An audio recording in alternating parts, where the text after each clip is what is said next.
अरुणाचल प्रदेश एक छोटी रियासत है। इसकी आबादी तकरीबन 17 लाख है। पूरी रियासत खूबसूरत पहाड़ों, दरियाओं और घने जंगलों के दरमियान बसी हुई है। शुमाल मशरिक में यह मुल्क की आखिरी रियासत है। इसका तकरीबन 1000 किलोमीटर का इलाका चीन की सरहद से मिलता है। यह एक ऐसी रियासत है जिसके बेशतर खित्ते पर चीन का दावा है। सरहदी तनाज़े के बावजूद उमूमन ये एक पुरसुकून जगह है, लेकिन यह सूरत हाल अब बदल रही है। गुज़िश्ता बरस लद्दाख में इंडियन और चीनी फौजियों के दरमियान खूरेज टकराव के बाद अरुणाचल प्रदेश की सरहदों पर भी कशीदगी बढ़ रही है। सरहद के दोनों जानिब फौजी सरगर्मियों में तेजी से इजाफा हुआ है। अरुणाचल प्रदेश जाने के लिए हमें सबसे पहले वहां की रियासती हुकूमत से एक इनर लाइन परमिट लेनी होती है। इस परमिट के बगैर कोई भी शहरी अरुणाचल प्रदेश में दाखिल नहीं हो सकता। अरुणाचल प्रदेश में हमारी पहली मंजिल तेजू कस्बा था। हमें यहाँ से तकरीबन 300 किलोमीटर दूर चीन की सरहद के नजदीक इंडिया के आखिरी गांव जाना था। अरुणाचल प्रदेश बेशतर पहाड़ों और घने जंगलों पर मुश्तमिल है। इसकी आबादी बहुत ज़्यादा नहीं है, इसलिए यहाँ के देहात बहुत छोटे छोटे और एक दूसरे से बहुत दूरी पर वाक़ हैं। और जो चीन के सरहदी इलाकों से मिलने वाले इलाके हैं, वहाँ पहुँचना बहुत दुश्वार गुजार रास्तों से होकर वहाँ गुजरना पड़ता है। दरमियान में हाओलियांग नाम का कस्बा है। यह कस्बा अंजाव जिले का सदर मरकज है। यह चीन की सरहद से कुछ ही दूरी पर वाक़ है। यहाँ इंडियन फौज की बहुत बड़ी छावनी है। शाम में हम वालंग पहुंचे। यहाँ हमें रात में क़याम करना था। अब हम रफ्ता रफ्ता चीन की सरहद की तरफ बढ़ रहे हैं। यह पूरा खित्ता फौजी इलाके की हदूद के अंदर है। 1962 की जंग में चीनी फौजियों ने यहाँ एक बड़े इलाके पर कब्जा कर लिया था। जंग में चीनी फौजियों से इस खित्ते का दिफा करते हुए यहाँ हजारों इंडियन फौजी मारे गए थे। उनकी याद में यहाँ एक वॉर म्यूजियम बना हुआ है। काहू देहात यहाँ से कुछ ही दूरी पर है। अब हम इंडिया और चीन की सरहदी लाइन LAC के नजदीक पहुंच चुके हैं। ये काहू गांव है। ये अरुणाचल प्रदेश का आखिरी सरहदी गांव है और यहाँ से थोड़ी दूरी पर वहाँ चीन का गांव दिखाई दे रहा है। और उससे जो मुतासिर ये पहाड़ी चोटियाँ हैं, LAC इन्हीं चोटियों से गुजरती है। ये बुनियादी तौर पर बहुत ही हैवी मिलिटराइज जोन है और इससे जो गांव चीन का दिख रहा है उससे कुछ ही दूरी पर PLA का काफ़ी बड़ा जो है कैंट है वहाँ पर। और इस पूरे इलाके में इंडियन आर्मी के जो है छावनियाँ हैं हर तरफ। और चूँकि ये बड़ा मिलिटराइज जोन है तो यहाँ बड़ी पाबंदियाँ भी हैं। ये अमूमन बड़ा पुरअमन इलाका रहा है, लेकिन जब से लद्दाख में पिछले साल टकराव हुआ है तब से दोनों जानिब बड़े पैमाने पर फौजी सरगर्मियाँ देखी जा रही हैं। काहू में मुश्किल से 8-10 घर होंगे। मुकामी लोग बताते हैं कि चीनी फौजी कभी कभी LAC के इस तरफ आ जाते हैं। जो आगे जो चाइना का विलेज था, ये थोड़ा सा मैदान दिखाई देता है। यहाँ से पूरा इंडिया का था।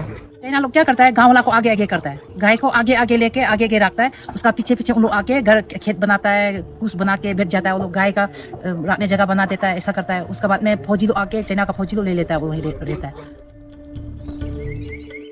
इतने दुश्वार हालात में सरहद पर टकराव के मरकज पर घर होने की अपनी अलग दुश्वारियां हैं। वहाँ तो क्या, तो अभी घर दिखाई दे रहा है, वो घर का सामने में सीधा गाड़ी रोक जाता है, खेत का सामने। वो ये तरफ में पूरा गांव, ये तरफ में बीच में गाड़ी जाएगा। देखो ना, ऐसा बना दिया। चाटू में तो इतना टावर का पोस्ट ना बड़ा बड़ा लगाया, 2-3 ठो है इसमें। हम लोग इंडिया में तो कुछ भी नहीं है। देखो अभी जो चाटू का हिसाब से तो इंडिया का है ना वो सब। तो ये पूरा खित्ता फौज की निगरानी में है। जो कुछ लोग यहाँ हैं वो यहाँ की बदलती हुई सूरत हाल के बारे में बात करने से गुरेज करते हैं। यहाँ हर जानिब बड़े पैमाने पर फौजी सरगर्मियां देखी जा सकती हैं। चीन के दावे के जवाब में इंडिया की हुकूमत अब काहू देहात को एक सयाहती मुकाम में बदल रही है। यहाँ अब हर घर में सयाहों के ठहरने के लिए स्टे होम तामीर किए जा रहे हैं। खुद हुकूमत एक सयाहती लॉज बना रही है। इस लॉज के नजदीक एक नया फौजी पुल तामीर किया गया है। इस मुकाम से आगे सिविलियन को जाने की इजाजत नहीं होगी। आगे सिर्फ इंडिया और चीन की फौज PLA तैनात हैं। हमें बताया गया कि चीन ने LAC के नजदीक बड़े पैमाने पर बैरक, टावर और फौजी अड्डे तामीर किए हैं। Clear evidence through satellite imagery of the construction of a second Chinese enclave that you can see over there within Indian territory. America के महकमा दिफा ने भी हाल में एक रिपोर्ट में कहा कि चीन ने इंडिया की सरहद के कई किलोमीटर अंदर एक गांव तामीर किया है।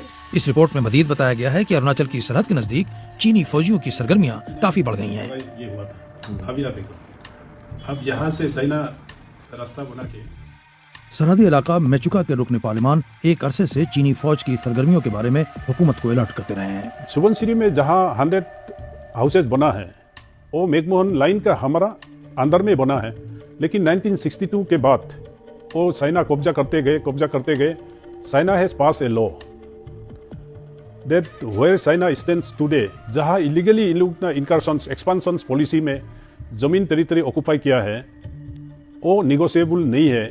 इस टाइप का लैंड लॉ अभी चाइना ने पास किया। मुकामी रहनुमाओं से बात करने से पता चलता है कि सरहद के नजदीक चीनी फौजियों की बढ़ती हुई सरगर्मियों के बाद इंडिया ने तावांग, अंजाव और मेचुका जैसे सरहदी इलाकों में इजाफी फौज तैनात की हैं और भारी हथियार नस्ब किए हैं। जैसे बोफर्स गन्स है, जैसे हमारा हाउविट्जर्स गन्स है, तो इनको वहाँ ऑलरेडी पहुँचा चुका है, तैनात किया गया है।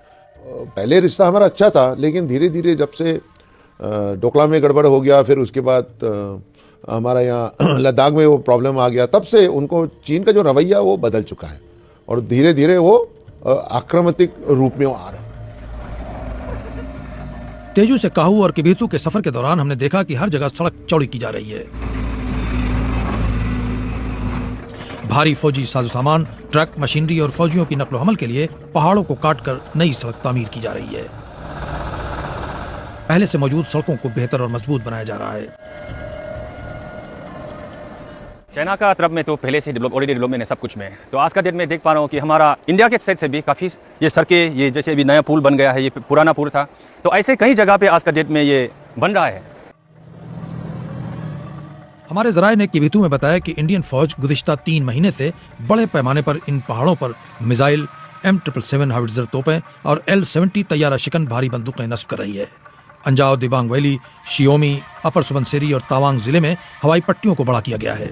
नए हेलीकॉप्टर्स, ड्रोन्स और multi barrel guns, rocket launchers महाजों के नजदीक नस्ब किए जा रहे हैं।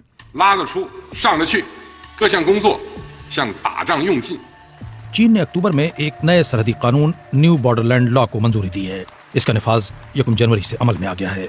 चीन ने कानून के निफाज से महज 2 रोज कबल 30 दिसंबर को अरुणाचल के कई इजला, पहाड़ों और दरियाओं को चीनी नाम देकर उन्हें तारीखी तौर पर अपना बताया है। इंडिया ने इसे मुस्तरद कर दिया है, लेकिन उसके खदशात बढ़ गए हैं।